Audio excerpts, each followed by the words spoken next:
Assalamualaikum warahmatullahi wabarakatuh, teman-teman. Nah, jadi saya mau jawab pertanyaan yang kemarin ya. Nah, bisa nggak sih pengadilan memutus cerai apabila suami mengajukan perceraian, tetapi istrinya tidak mau, tidak setuju, menolak untuk diceraikan? Nah, oke, baik teman-teman. Sejatinya mengenai perceraian ini diatur di dalam Undang-Undang Nomor 1 Tahun 1974 tentang perceraian, dan juga diatur di dalam Peraturan Pemerintah Nomor 9 Tahun 1975 tentang pelaksanaan Undang-Undang Perkawinan, dan juga diatur di dalam Kompilasi Hukum Islam atau KHI ya.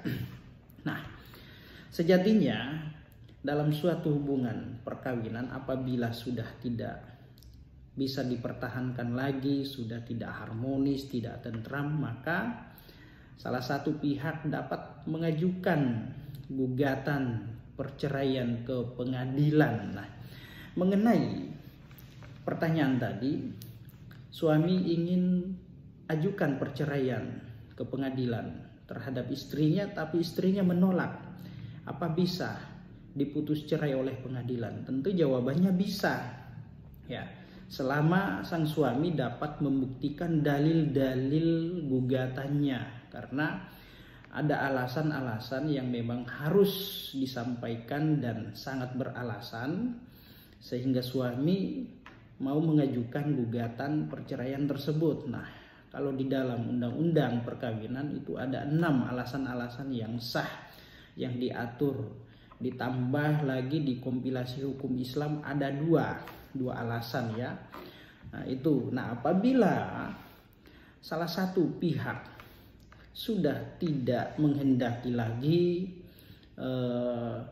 hubungan rumah tangganya untuk dilanjutkan, maka dia bisa mengajukan gugatan. Tetapi jangan karena dia sudah tidak suka dengan istrinya, sudah tidak senang dengan istrinya, bosan dengan istrinya, lalu kemudian dia mengajukan perceraian. Nah, ini yang agak repot karena ketidaksukaan. Nah, ketika gugatan itu dilandasi dengan alasan-alasan sebagaimana yang diatur di dalam Undang-Undang Perkawinan, maka tentu pengadilan atau melalui hakim itu bisa memutus cerai.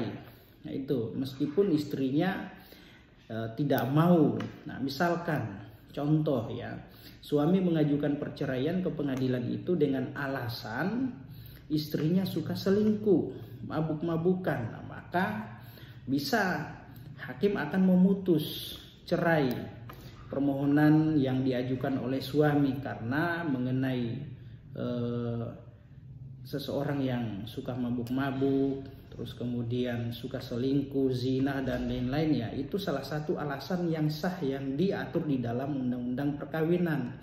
Tapi jangan kemudian karena dia sudah bosan, sudah benci, tidak suka lagi dengan istrinya, kemudian dia mengajukan perceraian.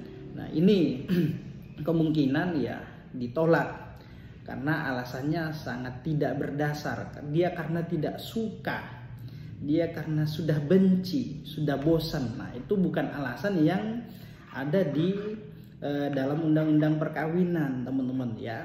Nah, kecuali istrinya itu suka berzina, selingkuh, mabuk-mabukan, dan lain-lain. Nah, alasan-alasan itu kan atau tindakan-tindakan itu kan diatur di dalam Undang-Undang Perkawinan menjadi alasan untuk diajukannya perceraian ke pengadilan. Nah, itu teman-teman ya.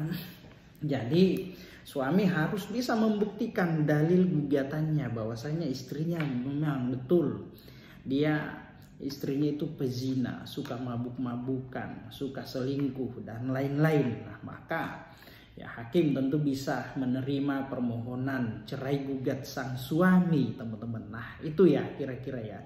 Jadi pertanyaan tadi ya tentu jawabannya bisa ya, meskipun istri tidak menghendaki atau tidak mau diceraikan, tetapi suaminya kekeh ingin menceraikan istrinya, pasti bisa dikabulkan selama alasannya gugatannya dapat dibuktikan di dalam ruang sidang dan sang suami atau pemohon penggugat dapat meyakinkan yang mulia majelis hakim bahwasanya tindakan istrinya itu memang betul terjadi. Nih buktinya ini.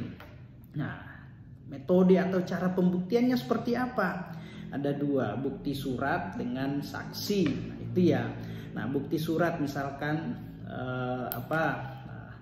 ada bukti-bukti suratnya. Terus kemudian saksi. Nah, saksi menguatkan tentang apa? Bercerita tentang apa yang dia alami, yang dia saksikan, dia dengar, dia rasakan. Nah, itulah esensi daripada saksi ya. Melihat, mendengar, mengetahui terkait adanya suatu peristiwa.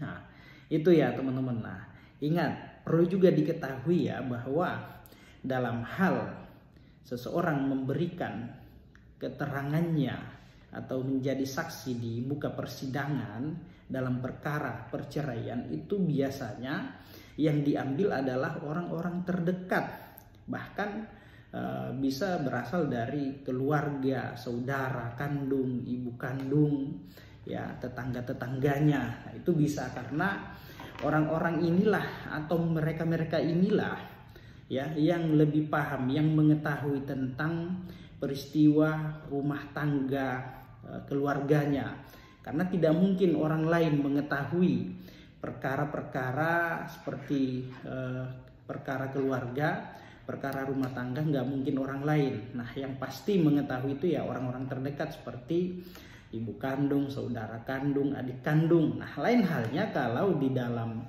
perkara tindak pidana atau perkara perdata biasa seperti wan prestasi terus kemudian perbuatan melawan hukum. Nah, maka tidak bisa kemudian keluarga, adik kandung, saudara kandung, orang tua kandung dijadikan sebagai saksi dalam perkara-perkara tersebut, karena itu sudah diatur di dalam undang-undang. Lain halnya kalau perkawinan ya, keluarga, karena sifatnya privat dan biasanya orang yang berseteru suami istri itu curhatnya dengan keluarganya, adiknya, kakaknya, ibunya, dan bahkan ya mereka menyaksikan karena mereka mungkin tinggal serumah. Tidak mungkin orang lain yang mengetahui perkara itu karena perkawinan itu sifatnya privasi ya, privat. Hukum perkawinan itu privat. Jadi hanya mereka-mereka lah, sekeluarga lah yang paham, yang mengerti dan mengetahui tentang peristiwa kejadian-kejadian yang terjadi dalam rumah tangga keluarganya. Nah, jadi itu ya teman-teman ya. Jadi saksi itu kalau dalam tindak pidana perdata biasa seperti wan prestasi, perbuatan melawan hukum ya tidak boleh mengambil saksi dari kalangan keluarga, saudara. Nah, tapi kalau dalam undang-undang perkawinan itu sangat boleh, justru membolehkan akan hal itu ya. Oke, demikian. Assalamualaikum warahmatullahi wabarakatuh. Salam keadilan.